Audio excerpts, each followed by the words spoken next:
You know, in the last session, we used biblical history and applied it to dinosaurs, and then used science to show how the biblical glasses work and can be defended. On this session, we're going to apply it to the people groups all over the earth. For instance, in my homeland of Australia, the Australian Aborigines, when Captain Cook sailed up the east coast in 1770, met the Australian Aborigines. Well, who are they? Where'd they come from? Interestingly, as I said in one of the other sessions, before they met missionaries, they have stories that sound like Genesis 1 to 11. But so the American Indians and the Fijians and so on. As we look over the world, we see all these different people groups. So how do we explain them? Well, again, there are different glasses people have on to look at that same evidence.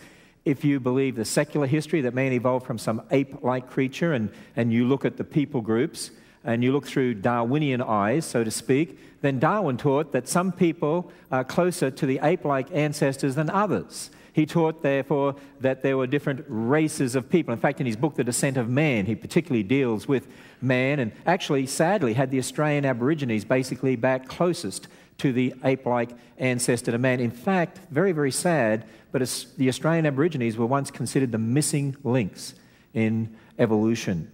And that, as we'll see later on, had terrible consequences. Now, of course, if we take the biblical view is that all people are descendants of Adam and Eve, and then we have 8 people who survive on Noah's Ark, and then we have the event of the Tower of Babel. If we take that biblical view of history and we look through those biblical glasses, can we understand how you get, well, for instance, people say, what about all the different skin colors? Actually, there aren't any different skin colors, as we're going to show you. What about the eye shape? What about all the differences we see? Actually, the differences are extremely minor. One of the things we're going to learn in this session is that we've been programmed to see differences as major, when in fact they're very minor.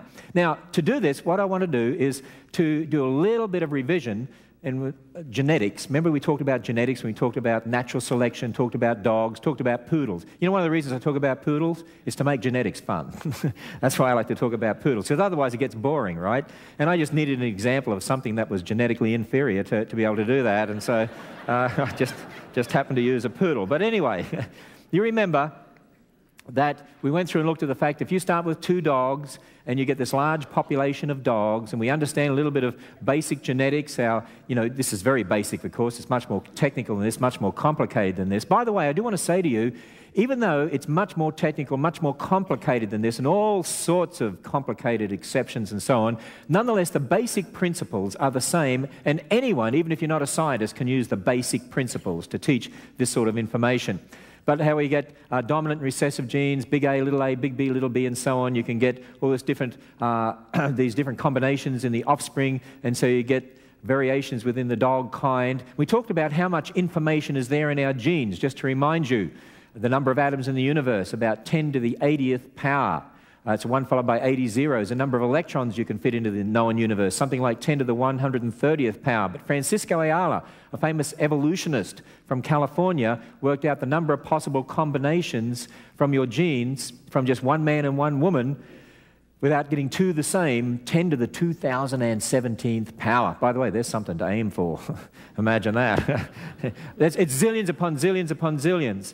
And so I want to get across the incredible variability that exists in those genes that God put there in the original kinds and in the original people, Adam and Eve. We then discussed the fact that if you take biblical history, Noah's Ark, we have 2 dogs, for instance, come off the ark. You get that population of dogs again, but then smaller populations break off and move in different directions, taking different combinations of genes with them. Eventually, you can end up with different species or varieties selected by the environment, but that's the opposite of evolution, because you're getting information redistribution, information losing processes, but it's not information gaining processes. We're losing information, not gaining information, the opposite of evolution. There is no evidence for evolution. Evolution is a belief system applied to the evidence that real science does not support.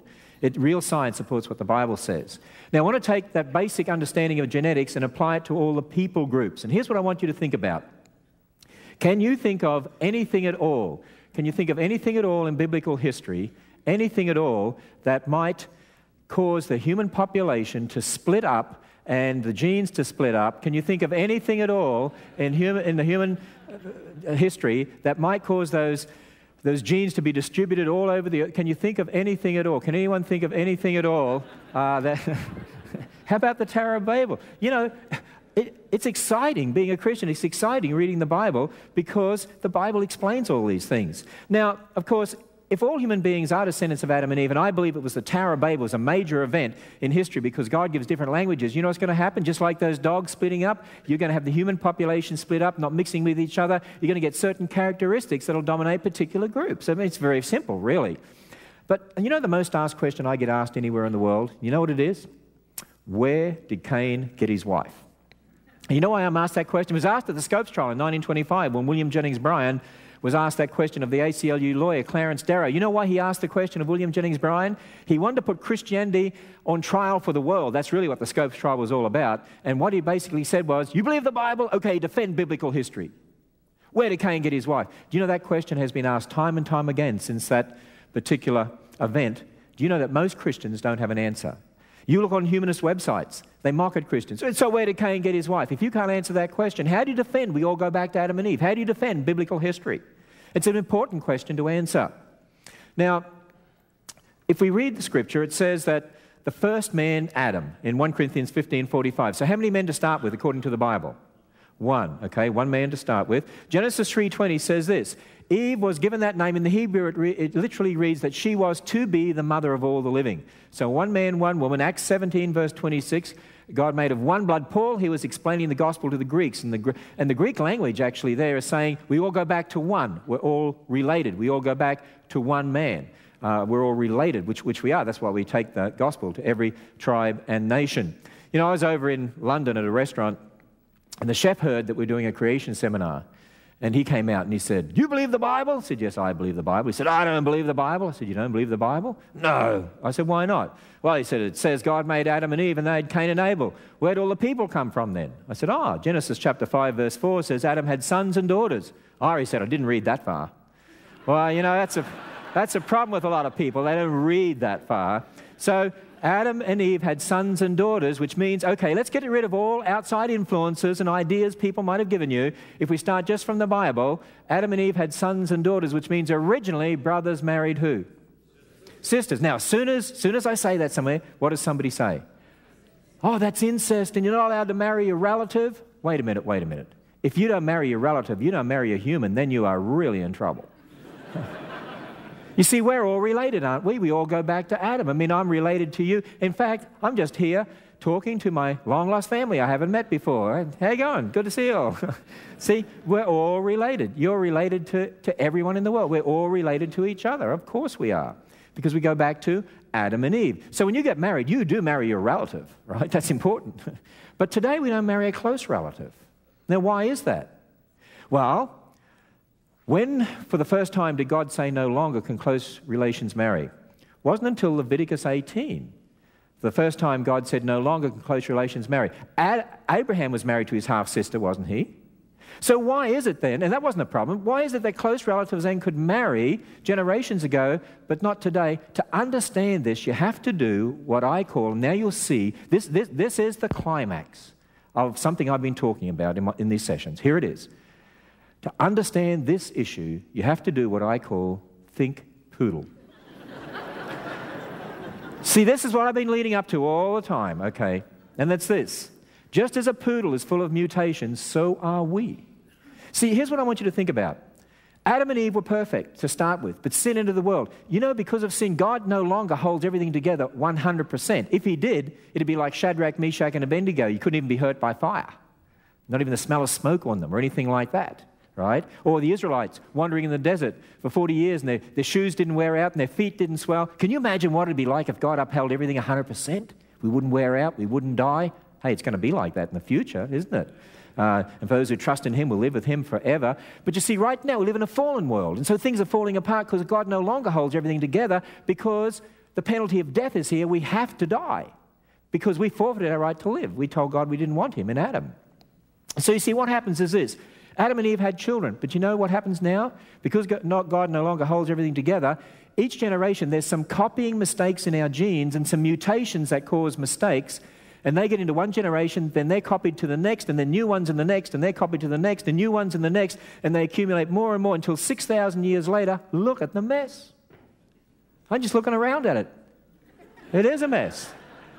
Now, see, the problem is this. If close relations married today, it's more likely you've got the same mistakes inherited from your parents, and they could get together and cause problems in the offspring. A more likelihood of an increased likelihood of deformities in the offspring because there's so many mistakes. It's more likely that close relations have the same sorts of mistakes. Now, if you think about this, okay, let's think about this in terms of biblical history. All right, we start with, and that disappeared on me, so we will just bring it back if I can. Why is it that these things always play up? And I have no idea why they play up. Okay, it's a fallen world. It's all because of sin. That's exactly right. It's all because of sin.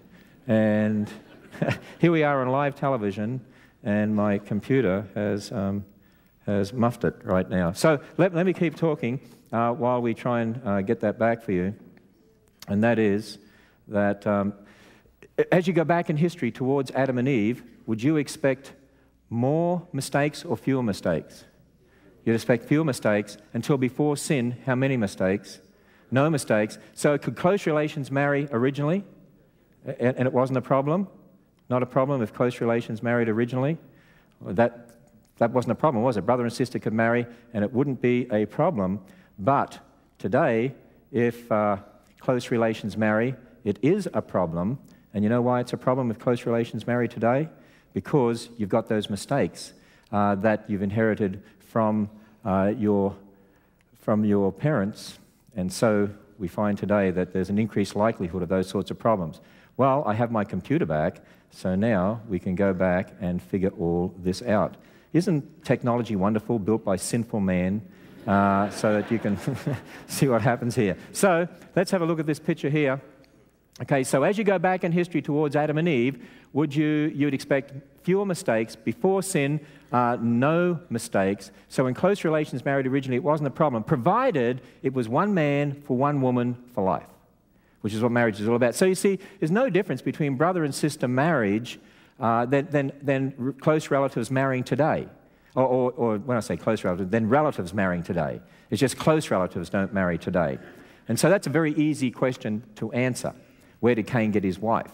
Now, by the way, the word incest is a modern word. You realize that, like the word dinosaur? And the word incest encompasses a whole range of things, some of which have always been immoral, but not brother and sister marriage, because it's no different to just a man and woman getting married today.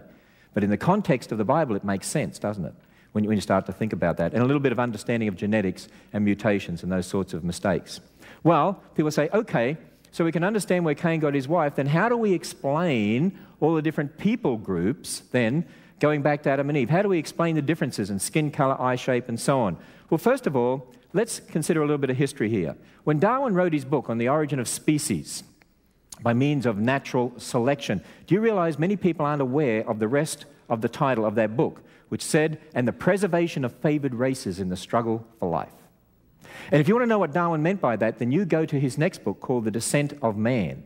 And then he makes it very, very clear, because this picture here really does represent what Darwin taught, that there are different races of people, some closer to ape-like ancestors than others. Now, I don't want you to get me wrong here. I am not blaming evolution for racist attitudes, but can you see, for people who believe in Darwinian evolution, how that could fuel or engender racism? Can you see that? Because if some races are inferior to others, others are more superior, can't you see some could look down on others? And that's exactly what happened in history. In fact, Stephen Jay Gould from Harvard University said this. He said, biological arguments for racism may have been common before 1850, but they increased by orders of magnitude following the acceptance of evolutionary theory.